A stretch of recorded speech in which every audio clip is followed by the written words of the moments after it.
Hi friends, welcome to Annam's Recipes.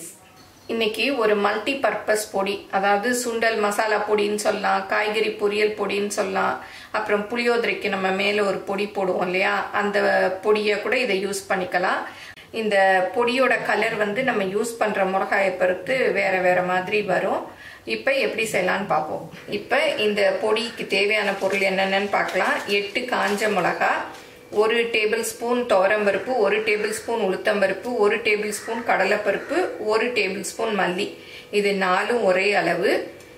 நான் வந்து 8 மிளகா போட்டிருக்கேன், நீங்கள் காரத்துக்கு ஏற்றபடி போட்டுக்கோங்க. அப்புறம் வந்து வெந்தயம் கொஞ்சோண்டு ஒரு 1/4 டீஸ்பூன் அளவு போட்டிருக்கேன். கொஞ்சம் வாசமாக இருக்கும், நிறைய போட்டுறாதீங்க, கசக்கும்.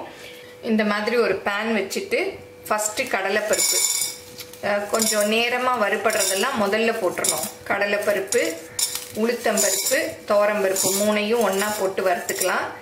இது 3ம் வறுபட்ட பிறகு மல்லி அதெல்லாம் சேர்த்துக்கலாம். நான் முதல்ல போட்டிருக்க சுண்டல் பொடி வீடியோவில் எல்லாத்தையும் தனித்தனியாக வறுத்துருப்பேன். அப்படி வேணாலும் வறுத்துக்கலாம், இல்லை இப்படி வேணாலும் வறுத்துக்கலாம். இப்போ பருப்பெல்லாம் பாதி வறுபட்டுருச்சு. இந்த வெந்தயத்தை போட்டுக்கலாம், அப்புறம் மல்லியும் போட்டுக்கலாம்.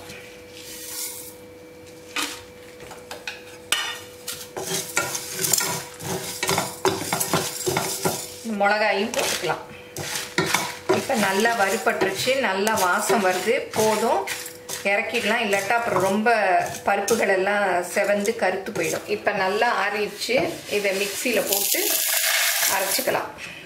ரொம்ப ஃபைனாக வேண்டாம், கொஞ்சம் கொரகொரப்பாருங்க, இந்த மாதிரி அரைச்சிக்கணும். அப்போ தான் வந்து போடுறச்ச நல்லாயிருக்கும். ரொம்ப மாவு மாதிரி அரைச்சிட்டோன்னா சுண்டல் அப்படியே ஒட்டிக்கும், இல்லை காய்கறிகளில் போட்டாலும் அப்படியே போய் அப்பிக்கிட்டோம். இதை கொஞ்ச நேரம் அப்படியே ஆற விட்டுறணும்.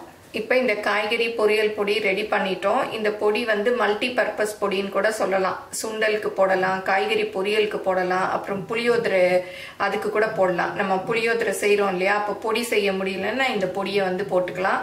இந்த பொடி வந்து வறுத்து அரைக்கிறதுனால 3 மாதம் வரைக்கும் நல்லா இருக்கும். நல்லா ஏர்டைட் கண்டெய்னரில் போட்டு ஸ்டோர் பண்ணி வச்சுக்கோங்க. இது எல்லாரும் செஞ்சு பாருங்கள், எப்படி வந்ததுன்னு உங்கள் கமெண்ட்ஸை சொல்லுங்கள். பிடிச்சிருந்தா லைக் பண்ணுங்கள், உங்கள் ஃப்ரெண்ட்ஸுக்கும் ஷேர் பண்ணுங்கள். எங்கள் சேனலை மறக்காமல் சப்ஸ்கிரைப் பண்ணுங்கள். இன்ஸ்டாகிராம், ஃபேஸ்புக்கில் அன்னம்ஸ் ரெசிபீஸை ஃபாலோ பண்ணுங்கள். தேங்க்யூ.